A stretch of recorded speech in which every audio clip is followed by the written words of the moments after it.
अस्सलाम वालेकुम मेरे प्यारे प्यारे व्यूअर्स को मेरी तरफ से ढेर सारा सलाम। मैं उम्मीद करती हूँ कि आप सब खैरियत से होंगे। जैसा कि आप देख रहे हैं, आज मैं आपके साथ बहुत ही ज़बरदस्त और मज़ेदार सी रेसिपी शेयर करूँगी जो कि है मटन की रेसिपी। ये रेसिपी बहुत ईजी तरीके से आपको बना के दिखाऊंगी। तो चलिए फिर शुरू करते हैं बनाना। बिस्मिल्लाहिर्रहमानिर्रहीम। यहाँ पे ली है मैंने एक पतीली और उसमें मैं ऐड कर लूँगी ऑयल, जो कि मैं इसमें ऐड करूँगी 1 कप में इसमें अभी ऐड करूँगी ऑयल में इसमें बहुत ज़्यादा ऐड नहीं करूँगी, क्योंकि जब मैं लूँगी मटन उसमें थोड़ा रोगन भी होगा, तो उसकी वजह से मैं इसमें ऐड नहीं करूँगी ज़्यादा ऑयल। और यहाँ पे मैं इसमें ऐड करूँगी प्याज, जो कि लूँगी मैं एक दरमियाने साइज़ के, उसको मैंने जैसे कटिंग किया है। कटिंग करने के बाद अब मैं इसमें ऐड कर चुकी हूँ। ऐड कर देने के बाद अब मैंने इसको ऑयल में अच्छे से मिक्स कर लिया और इसको अच्छे से फ्राई होने दूँगी। जब तक इसमें लाइट गोल्डन ब्राउन कलर ना आ जाए उस वक्त तक मैं इसको अच्छे से फ्राई होने दूँगी। और इधर मैंने इसका कर लिया फ्लेम ऑन। फ्लेम मैंने इसका मीडियम लो रखा है। मीडियम लो फ्लेम पे ही मैं इसको अच्छे से फ्राई होने दूँगी।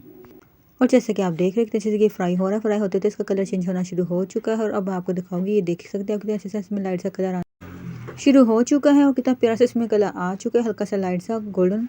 तो जैसे इसमें हल्का सा कलर और चेंज होगा, थोड़ा सा चेंज हो जाएगा कलर, तो इसमें लाइट गोल्डन ब्राउन कलर हो जाएगा। तो फिर मैं इसका क्या करूँगी आपको बाद में बताऊँगी। और यहाँ पे इसका कितना प्यारा कलर आ चुका है। कलर इसका बहुत ही अच्छा खूबसूरत से आया है। इसमें अब मैं ऐड कर लूँगी मटन में इसमें ऐड करूँगी 1 किलो मैंने मटन लिया और थोड़ा सा मैंने रोगन और लिया और उसमें मैंने एक लिए थे पाई की, ये देखिए मीट वाली हड्डी। और मैं इसमें मटन ऐड कर चुकी हूँ इसी प्याज में, जिसको मैंने लाइट गोल्डन ब्राउन किया। इसमें मैंने ऐड कर लिया। इस मटन को ऐड कर देने के बाद अच्छे से मैं इसको भूनूंगी, ताकि इसमें जो भी कलर है प्यारा सा आ जाए। जैसे इसमें प्यारा सा कलर आएगा और बहुत अच्छे से इसका जो अपना पानी होता है वो खुश्क हो जाएगा और अच्छे से भून जाएगा इसी ऑयल और प्याज के साथ। तो फिर मैं इसमें क्या ऐड करूँगी, जब ये अच्छे से मैं भून लूँगी तो उसके बाद मैं आपको बताऊँगी। यहाँ पे मैंने इसकी स्पीड की है थोड़ी सी फास्ट, ताकि वीडियो लंबी ना हो। तो इसको मैं इस स्पीड के साथ अच्छे से फ्राई होने दूँगी और मैं इसको अच्छे से इसमें भूनने दूँगी, ताकि ये अच्छे से भून जाए। और इसको मैंने भूनना है 1 मिनट के लिए। और जब इसे भूनते हुए हो चुकेगा 1 मिनट, तो 1 मिनट के बाद फिर मैं आपको बताऊँगी कि मैं इसमें क्या ऐड करूँगी। और यहाँ पे कितने अच्छे से ये भून रहा है और कितना प्यारा इसका कलर चेंज भी होना शुरू हो चुका है। कितना प्यारा इसमें कलर आ चुका है, लाइट सा कलर इसका चेंज हो चुका है। तो अब आके इसमें मैं ऐड करूँगी 1 टेबल स्पून ग्रेट किया हुआ लहसुन अदरक ऐड कर देने के बाद इसको मैंने अच्छे से इसमें भूनना है। इसी गोश्त और प्याज जो कि इसमें ऐड की हुई थी, पहले से गोल्डन ब्राउन की थी मैंने मटन ऐड किया था। मटन के अंदर मैंने लहसुन अदरक को ऐड करके अच्छे से इसको मैंने भूनना है। और जैसे इसको मैं हल्का सा भून लूँगी, तो भूनने के बाद फिर मैं इसमें ऐड कर लूँगी मसाले। अब मैं इसमें ऐड करूँगी मसाले कुछ इस तरह है, जो कि मैं अब आपको दिखाती हूँ। इसमें ऐड करते जाऊँगी और साथ साथ मैं आपको बताती रहूँगी। अब मैं इसमें ऐड करूँगी हल्दी 1/2 टीस्पून, पिसा हुआ धनिया 1.5 टेबल स्पून, पीसी हुई लाल मिर्च 2 टीस्पून और नमक 2 टीस्पून। जैसा कि मैं आपको अपनी हर रेसिपी में बताती हूँ कि नमक मिर्च अपने टेस्ट के मुताबिक आप ऐड कर सकते हैं। अगर ज़्यादा रखना चाहे तो ज़्यादा भी कर सकते हैं, कम रखना चाहे तो कम भी रख सकते हैं। तो मैंने बिल्कुल मुनासिब इसमें ऐड किया। ऐड कर देने के बाद 1 मिनट के लिए मैं इन सबको अच्छे से मिक्स करूँगी, भूनूँगी। यानी कि जैसे भून लोगी तो भूनने के बाद फिर मैं इसमें क्या ऐड करूँगी। जब अच्छे से ये भून जाएगा तो फिर आपको बताऊँगी। और यहाँ पे मैंने इसका फ्लेम बहुत हाई ना ही मीडियम रखना है, मैंने इसका फ्लेम रखना है थोड़ा लो ही फ्लेम पे।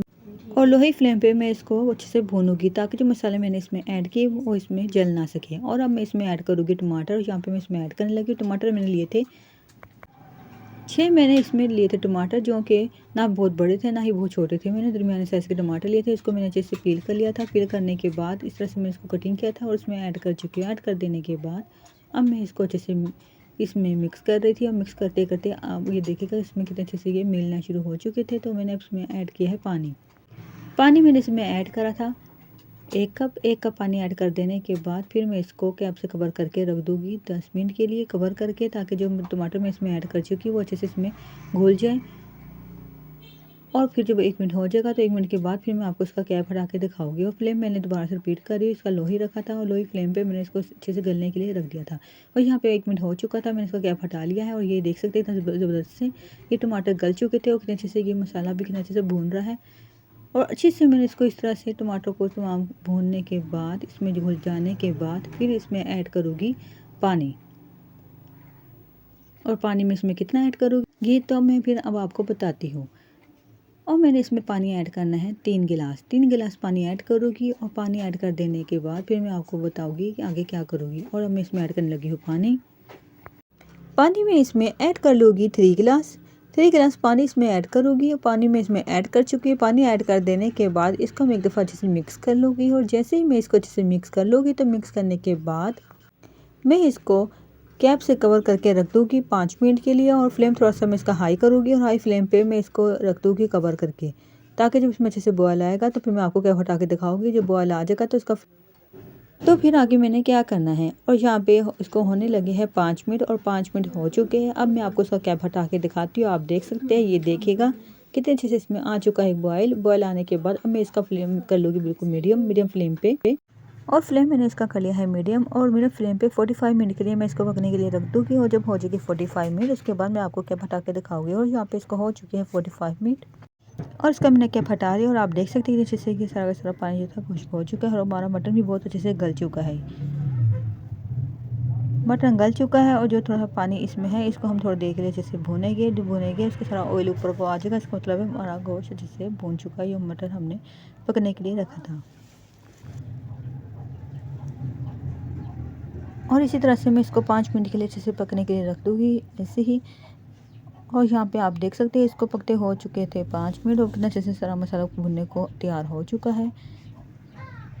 ऐसा करके इसका ऑयल भी ऊपर आना शुरू हो चुका है। ज़बरदस्त सा ये मटन हमारा अच्छे से भून चुका है। भूनने के बाद अब मैं इसमें क्या ऐड करूँगी, तो अब मैं इसमें ऐड करूँगी दही। पहले इसका फ्लेम में थोड़ा सा लो कर लूँगी, लो फ्लेम करके इसमें मैं ऐड करूँगी दही, जो कि मैं इसमें ऐड करूँगी 3 टेबल स्पून। और मैं इसमें ऐड करने लगी दही 3 टेबल स्पून दही ऐड कर देने के बाद इसको मैं दोबारा से अच्छे से मिक्स कर लूँगी।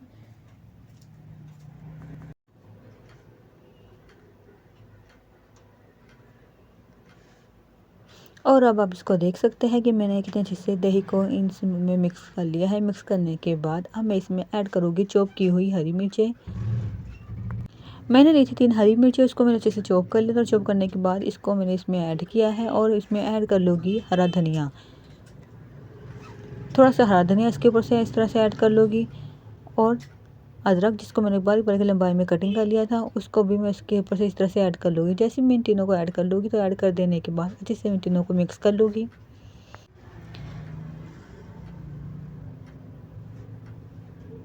अच्छे से मिक्स करने के बाद अब मैं इसको 1 मिनट के लिए कैप से कवर करके बिल्कुल लो फ्लेम पे रख दूँगी और जब इसको 1 मिनट हो जाएगा तो 1 मिनट के बाद मैं इसको आपको कैप हटा के दिखाऊँगी और उसका मैं फ्लेम ऑफ कर दूँगी। और यहाँ पे इसको हो चुके हैं 1 मिनट और इधर मैं आपको कैप हटा के दिखाती हूँ। देखिएगा कितना ज़बरदस्त सा, कितना मज़ेदार सा ये हमारा मटन का सालन बन के तैयार हो चुका है। इसका फ्लेम भी मैंने ऑफ़ कर दिया है। अब आपको दिखा रही हूँ, अब मैं इसको फाइनल लुक आपको दिखाऊँगी डिश आउट करने के बाद। और अब मैं इसको डिश आउट करने लगी हूँ। यहाँ पे देख सकते हैं कितनी ज़बरदस्त से मैंने इसको डिश आउट कर लिया है। मज़ेदार सा, ज़बरदस्त सा लग रहा है, जो सिर्फ देखने में नहीं बल्कि खाने में भी बहुत ही मज़ेदार है। मैं उम्मीद करती हूँ आपको मेरी बनाई हुई ये सालन की रेसिपी ज़रूर पसंद आई होगी। अगर अभी तक आपने चैनल के लिए लाइक शेयर सब्सक्राइब नहीं किया तो जल्दी से कर लिएगा। तमाम फैमिली मेम्बर के साथ लाजमी शेयर करा करें और मेरी वीडियो को लाजमी देखा करें, स्किप ना किया करें और ज़्यादा से ज़्यादा मुझे सपोर्ट किया करें। मुझे आपकी सपोर्ट की बहुत ज़रूरत है। तो मेरे प्यारे व्यूवर्स, अपनी प्यारी दुआओं में याद रखिएगा। मैं आपको अपनी प्यारी दुआओं के साथ इजाज़त दीजिएगा। अल्लाह हाफिज़।